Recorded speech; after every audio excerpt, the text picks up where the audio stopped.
혹시 오늘 어떤 얘기 듣는지 알고 왔어? 아니요. 오늘 너에게 해줄 이야기는 독립운동가에 대한 이야기야. 너가 알고 있는 독립운동가는 누가 있어? 유관순 열사님, 김구 선생님. 그분들 모두 유명하신 독립운동가들이잖아. 네. 오늘 내가 너에게 이야기해줄 분들은 잘 알려지지 않는, 아마도 처음 듣는 그런 독립운동가 분들일 거야. 이분들은 정말 누구보다도 조선을 사랑하셨던 분들이야. 먼저 소개시켜줄 이분은 1919년 3월 부강 지역에서 일어난 독립만세 운동을 목격한 것을 계기로 일본 제국의 무단 통치에 대한 반감과 권력에 대한 저항의식이 더욱 커지게 됐어. 이분은 일본 도쿄에서 식당 종업원과 같은 일을 병행하면서 공부를 하기 위해 학비를 벌던 중 1922년 5월 흑도에서 의열 활동을 펼치고 있던 박열을 만나게 돼. 여기서 박열이 누구냐? 박열은 독립운동가로서 조선 민중의 가슴에 희망을 심어준 열혈 항일투사야. 그리고 결정적으로 오늘 너에게 소개시켜줄 이 독립운동가 분과 부부관계로 발전이 되는 인물이야. 그리고 이분은 박열을 만난 것으로 인해 인생이 완전히 바뀌게 돼. 이분이 16살이 되던 해 박열과 함께 1922년 7월 흑도회의 기관지인, 쉽게 말하면 이제 신문이지, 흑도회의 기관지인 흑도를 창간했고 노동자 후원과 친일파 응징 등 다양한 항해 활동을 펼쳤어. 여기서 끝이 아니라 민중의 직접 행동 노선을 추구하는 고학생들과 함께 사상단체인 후그회와 불령사를 조직하여 한인 노동자 학살 문제 등 사회운동에도 적극적으로 참여를 했어. 그렇게 활동을 하던 중 이분에게 아주 중요한 임무가 하나 주어져. 뭘 것 같아? 잘 모르겠어요. 바로 폭탄 운반이야. 이 임무는 박열로부터 이제 시작을 하게 되는데 1922년 2월 중국 의열단에서 파견된 최혁진을 박열이 만나게 돼. 그 과정에서 이제 계획을 세우게 되는 거지. 그 계획이 뭐냐? 조선 총독부와 도쿄 왕궁을 동시에 파괴하려는 의열단의 대규모 계획, 일명 제3차 폭동 계획을 계획하게 돼. 그러나 1923년 1월 김상옥의 투탄 의거라는 사건이 있었는데 그 의거로 인해서 국내 폭탄 수치 책임자인 김한이 체포가 되게 되고 일제의 경계방이 더욱 삼엄해지면서 이 대규모 계획은 잠시 중단되었어.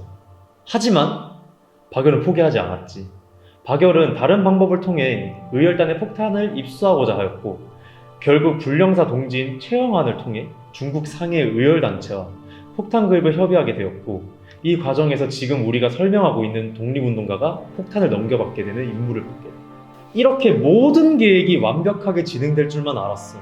하지만 1923년 9월 1일 조선 도쿄 일대에 대지진이 발생하게 돼. 이 대지진으로 인해 일제 요주의 인물이었던 박열은 경찰에 결국 체포되었고 이 독립운동가는 역시 계엄군에 의해 연행되고 말아. 일본 경찰은 이 두 사람을 비밀 결사의 금지라는 위반을 들어 불령사 단체원과 함께 치안유지법으로 기소를 하게 돼. 그리고 검찰 조사 과정에서 결국 박열의 폭탄 구입 계획이 드러나자 일제는 불령사 회원들에게 대역사건, 이게 뭐냐면 대역사건이 무슨 제명이냐면 천황 또는 국가의 전복을 기도하며 벌이는 대규모 반역 사건이라는 명목으로 혐의를 씌우고 폭발물 치체법을 어겼다는 이유로 기소를 하게 돼. 그러나 폭탄 투척 계획은 아무런 물증이 없었기에 이 독립운동가 박열 그리고 김중한만 기소가 되었고 그리고 불행 중 다행으로 나머지 불령사 회원들은 모두 무죄로 석방하게 돼. 과연 이렇게 이분과 이 박열의 독립운동은 끝이 났을까 봐요? 아니요. 이분과 박열은 기소를 당했음에도 목숨을 구걸하기보다는 일제 만행을 고발하는 투쟁을 벌였어. 일제의 수많은 회유에도 불구하고 예심 판사에게 폭탄 유입 계획을 당당하게 밝힘으로써 자신들의 신념을 끝까지 지켰어. 그러고 나서 1926년 2월 26일 도쿄에서 열린 공판에서 이분은 조선 치마 저고리를 입고 나와 자신을 한국 이름인 박문자라고 밝혔으며 박열과 함께 오히려 사형을 선고해달라 이런 의연한 태도를 보였고 사형 판결이 나는 즉시 만세를 외쳤어. 그러나 10일 만에 두 사람에게 종이가 하나 도착하게 돼. 바로 이 종이야. 이게 뭔 것 같아? 뭐예요? 이게 바로 사면장이란 건데 그 박열과 그분을 사형해서 이제 무기징역으로 감형시켜달라는 은사를 이제 일본 검찰에서 신청을 했고 곧 이 사면장이 발행하게 돼. 근데 이 사면장을 왜 발행했을까? 갑자기. 그 이유가 뭔 것 같아? 왜 발행했어요? 이유는 이랬어. 바로 일본 왕실의 은덕과 일본 정부가 자비를 베풀어서 이 두 사람을 이제 풀어주겠다. 약간 좀 감형을 시켜주겠다. 이런 모습을 이제 대중에게 보여주고 싶었던 거지. 이게 어떻게 자비예요? 그치. 하지만 이 박열과 이분은 이걸 보자마자 일본 정부의 기만수 측에 저항하며 형무소장 앞에서 이 사면장을 바로 찢어버려. 이제 사형 판결 이후에도 이분은 교도소에서 이제 편지 교환은 물론이고 이제 외부와도 단절이 되었고 글을 쓰는 것조차 금지가 되자 이분은 여기서 좌절을 하는 것이 아니라 단식 투쟁을 벌이면서까지 끝까지 일제에 저항을 했어. 그러다가 이제 비보가 하나 전해져. 바로 1926년 7월 23일 아침에 이분이 이제 옥중살이 중 죽음을 맞게 돼. 참 안타까운 일이지. 결국 이분의 시신은 박열과 이분을 항상 옆에서 변론을 해주었던 변호사가 이제 손수 묻어주었는데 여기서 이 변호사분도 조선을 누구보다 사랑한 독립운동가야. 이분은 어릴 적 자유민권운동 지지자였던 아버지의 영향으로 기독교에 깊은 관심을 가졌고 인간의 평등성을 바탕으로 일찍이 차별과 억압에 대해 눈을 뜨게 돼. 그 변호사인 이분은 일제 조선 침략 문제에 관심을 가지게 됐는데 일제의 강제 병합을 비판하였고 1911년에는 조선의 독립운동에 경의를 표한 이런 글을 써서 조사를 받기까지 했어. 그러다가 1919년 어떤 일이 일어나지? 만세운동? 맞아. 1919년 3.1 만세운동 시기에 이제 본격적으로 이분이 조선에 관심을 가지게 돼. 이분이 처음으로 조선인 독립운동가를 만났을 때 이분은 변호인으로서 한국 독립운동의 정당성을 옹호하였고 이제 이를 계기로 조선인들의 독립에 대한 열정을 느껴서 그 독립운동가에게 변호 같은 이제 많은 도움을 주기 시작했어. 그러다가 이제 1923년 7월 이제 이분이 처음으로 조선을 방문해서 인간 생활의 개조 운동과 조선 민족의 사명이라는 주제의 강연회를 가졌었는데 이분의 열정적인 강연에 정말 많은 조선인들이 큰 감명을 받았다고 해. 하지만 귀국 그 얼마 뒤 아까 일어났던 그 관동 대지진이 일어났고 대규모 조선인 학살이 발생했어.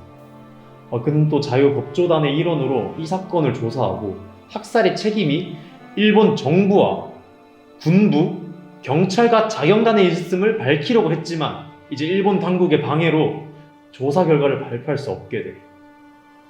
여기서 잠깐 이제 지금부터 하는 말은 아까 말했던 독립운동가 분 있잖아. 그분이랑 이어지게 돼. 여기서부터 아까 처음에 말했던 독립운동가 분은 A라고 이제 말을 할게. 자, 이분은 조선인 대학살에 대한 비난을 모면하려는 일본 정부에 의해 대역 사범의 누명을 쓰고 법정 투쟁을 벌이는 박열과 아까 말했던 A에 대한 변론을 담당하게 돼. 이 변론 과정에서 의문의 죽음을 당해 형무소 뒷뜰에 버려진 A의 유해를 후구의 동지들로부터 거두어서 자신의 집에 안치했다가 이 박열의 고향에 묻히게 하는 이 도움을 주셨던 분이야. 이후 이분은 이제 조선의 독립을 위한 애국지사들을 지속적으로 변호하면서 조선인 일본인 구분 없이 민중과 함께한다는 자신의 소신을 끝까지 지켰어. 그러다 1932년 이분은 법정 모독이라는 이유로 변호사 자격을 결국 박탈당하게 돼. 결국 1933년에는 신문지법, 우편법 위반으로 기소를 당하였고 금고 3개월의 실형을 선고받게 돼. 오늘 이야기는 여기까지야. 혹시 오늘 들었던 두 명의 독립운동가에 대해서 혹시 공통점이 뭔지 눈치챘어? 독립운동가라는 점? 그치. 이 두 사람의 공통점은 바로 두 분 모두 일본인이라는 점이야. 일본인이요? 혹시 일본인 국적의 이제 독립운동가를 들어본 적이 있어? 아니요. 맞지. 이 두 분은 이제 아까 먼저 말했던 독립운동가는 가네코 후미코라는 독립운동가이고 두 번째로 말했던 변호사분은 후세 다스지라는 독립운동가야. 가네코 후미코 분은 이제 감옥에서 썼던 글이 하나 있었는데 이게 1931년 무엇이 나를 이렇게 만들었는가 라는 제목으로 발행이 되었어.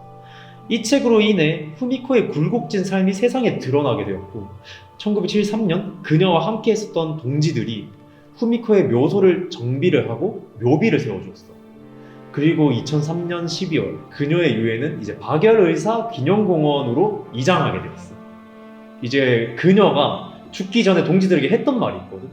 그게 뭐냐면 내가 죽거든 조선 땅에 묻어줘라. 이런 말을 했었는데 그걸 이제 이루어준 거지. 이제 다음으로 이제 후세다스지는 태평양 전쟁이 끝난 이후 자유법조단을 다시 결성을 해가지고 변호사로 다시 활동을 하였어. 이제 새로운 평화헌법 보급과 계몽의 힘을 쓰고 제일조선인의 권리를 획득하는 투쟁에 매진하였어.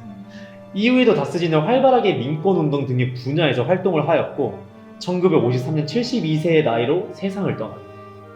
그의 장례식에는 이제 일본인임에도 불구하고 수많은 한국인들이 참여해서 다스지의 명복을 빌었다고 해요. 그리고 이 두 분들은 올해 이제 국가보훈처에서 5월의 독립운동가로 선정이 되었어.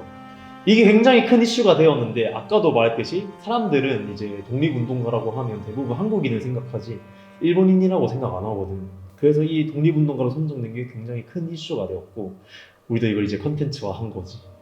독립운동가라고 하면 대부분 한국인이라고 당연히 생각을 하기 마련인데 우리는 이제 이분들을 아니까 기억할 필요가 있지. 이제 보훈은 국적이나 국경에 한계가 있지 않아. 두 사람이 조선을 사랑했던 마음을 우리가 이번에 알게 되고 기억하는 것만으로도 우리는 보훈을 실천할 수 있어. 이번 촬영을 통해서 전혀 생각지도 못한 독립운동가 분들을 알 수 있는 시간이 되어 보람찬 시간이 된 것 같아요.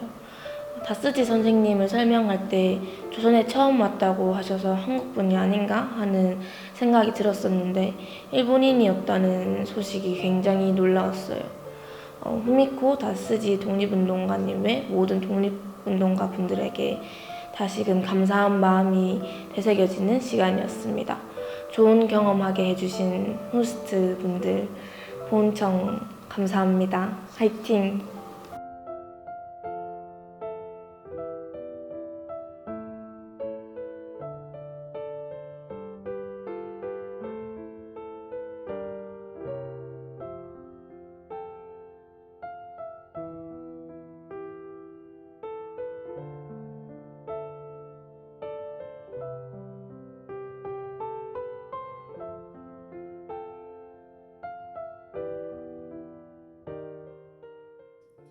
함께 기억하는 보훈, 대구지방보훈청.